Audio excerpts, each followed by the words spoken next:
Hey guys, welcome back to the Dragon Ball Z Budokai Let's Play for part 11. And this time we're going to be doing the final battle, or at least the final battle for the actual main story mode. So, of course, Cell was destroyed when he exploded on Kaiosama's planet. However, he has returned.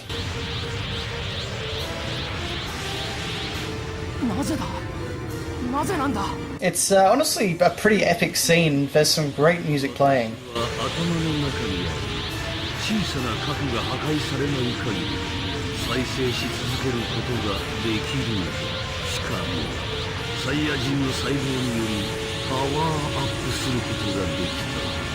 I get a lot of Super Butoden vibes from this piece of music, actually, which is interesting. I don't know if Kenshi Yamamoto was the one that composed for those games as well or not. Quite possibly. But as I was actually discussing last part or the part before. But anyway. So rather than instantly having Cell kill Trunks and Vegeta go crazy and Gohan hurt his arm, we're going to actually get a full and proper final battle between the two. That's kind of a nice change. It makes sense for a fighting game format. So I like it when they make story changes that work better in the, for the game itself. Unfortunately, this fight is annoying. Really, really annoying. In fact, I died a lot of times to this guy. And you know why? Because Cell at this point has a lot of forms. He is doing a lot of extra damage. And, on top of that, we start with only 2 health bars while he has 3.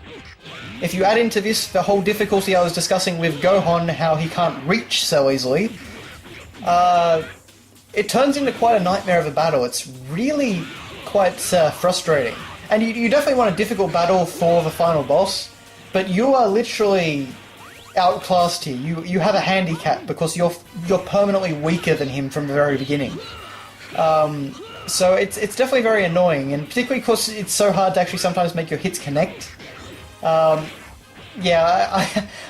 like the fact that this fight is harder than every other one in the game, and I like the fact that Cell gets a whole lot of extra forms just for Budokai 1, just to make him a super powerful final boss. But it's way too much. He is really way too frustrating. So, will I get him this time? I've definitely done a lot better than last time.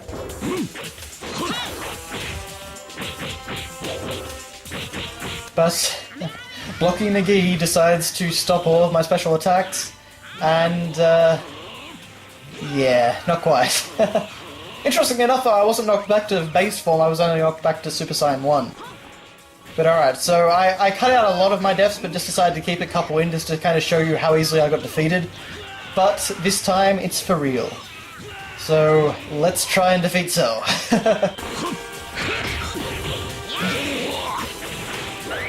I actually really appreciate the fact that they decided to try and make the area that we're fighting in a little bit more epic. So they kind of introduced the red sky, and some of the background is destroyed, you've got some smoking craters and stuff like that. It's something that wasn't in the original, but really works well for the game, with Cell being a final boss, and I'm really glad when they take that sort of initiative. And Dimps definitely did do that with the Budokai games. They did take initiative when they I guess felt it was appropriate, but luckily we knocked Cell back all the way down to his second form, and managed to defeat him. And just before it ends, I managed to get Super Saiyan 2 back on. So now we're back to your regularly scheduled viewing. And one other little detail that I rather like there is that Cell uses Frieza's Death Beam technique, rather than just being a nondescript beam like in the anime and manga.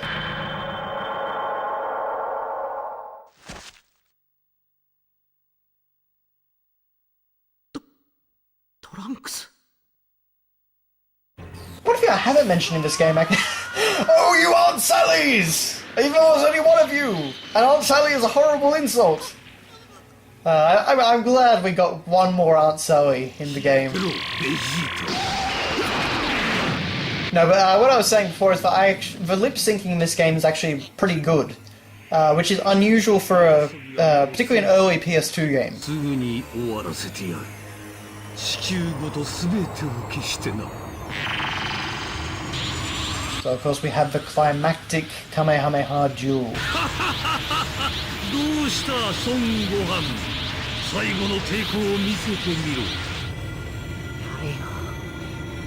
I'd just like to note that the fact that Gohan's hair has physics is pretty damn great. I actually don't know if later Dragon Ball games really did that. But then again, I'm not sure how much of a wind simulation they had in those games either. Look, even Bubbles and Gregory have full, models and animations. That's pretty nice.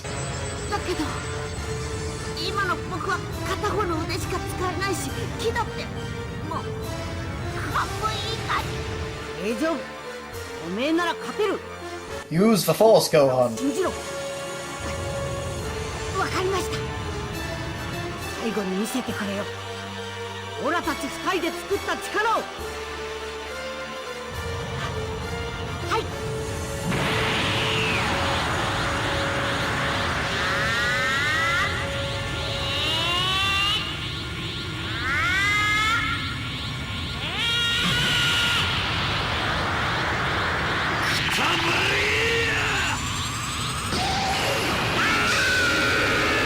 Isn't it funny that in a game where we get insults like Aunt Sally's and Shucks, we also get Go to Hell. Go to Hell is actually accurate in that case, but anyway.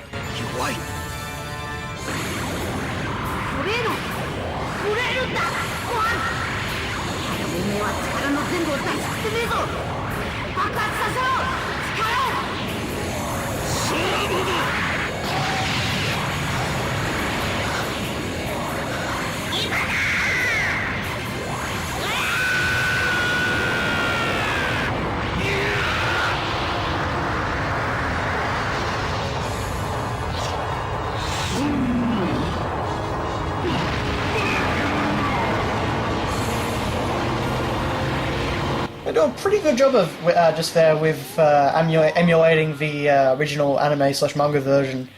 I really like the fact that when Cell first gets the full hit of it, parts of him break off and they fly back out. You can't see it very much, but it's just really... I'm a broken record at this point, but yeah, very nice attention to detail. But with Cell defeated, that's the main part of the game. ちょっと聞いてくれ。前にブルマから言われたことがあんだ。このオラが悪い奴らを引きつけ。 So of course we make our wishes to Shenlong with some weird jazzy saxophone music in the background, which is kind of unusual. 平和だっちゅう気がすんだ。だからよ、父やご飯には悪いと思うけど、生き切らせてくんなくていいや。 Gohan's in his suit, and Bulma's got another haircut, and Krillin's in his, just sling and everything. It's, not sling, sorry, jacket. It's just really nice. And then we get that classic little image from the manga with Goku saying goodbye. These guys really knew their Dragon Ball. But now we get the credits, and as you can see, it's got this nice little sprite of Dr. Briefs. And he's running through slides, so that's a kind of a nice way to do it. Also, in the background, we get an instrumental of Head Chala Chala, which of course is the original Japanese opening theme. And that is what, the Japanese version of this game, the original Japanese version, has for its opening sequence, before the game starts up. So, nice that it's in there in some form at least. Because, I think like most Dragon Ball fans, I really love this song. But anyway, that is most of Dragon Ball Z Budokai. We still have one part left to do for the Cell What If stories, and I promise you they are much more interesting than the Frieza one. They're actually probably the best in the game, which makes sense for them being the last ones, but yes, so all in all, Dragon Ball Z Budokai is the sort of game where it's rough around the edges. It hadn't found that cel-shaded graphical style which worked so well for the series yet, but it still looked pretty good and had a lot of... they created a lot of unique graphics for this game and that sort of thing. The cutscenes are fairly enjoyable to watch as well. But the battle system is okay. Just they haven't really streamlined anything yet. They hadn't figured out what works best. So the combo system to pull off special attacks is really a bit broken and not very enjoyable. But that would be fixed in the sequel. Beyond that, music is excellent. Load times are horrible. I mean, literally 40-second load times or 30-second load times over and over again.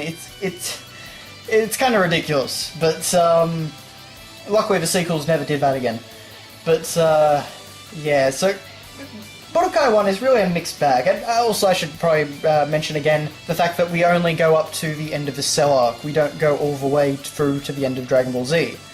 So, you know, it's a mixture of good and bad. I think if you're a fan of the series, it's probably worth a look. But if not, I would definitely just go for Budokai 2 or 3. Preferably 3. Because that is my all-time favourite Dragon Ball fighting game. But, anyway, if in terms of versions, there is a PS2 and a GameCube version. The GameCube version actually has some cel shading on its graphics, so potentially maybe you might want to go for that one. Take a look at the different versions and see which you think is best. But for our final shot, we get a nice piece of artwork of Goku and Kaio-sama flying off into the afterlife. But that is it for part 11, so thanks for watching, guys, and I will see you later for the final part.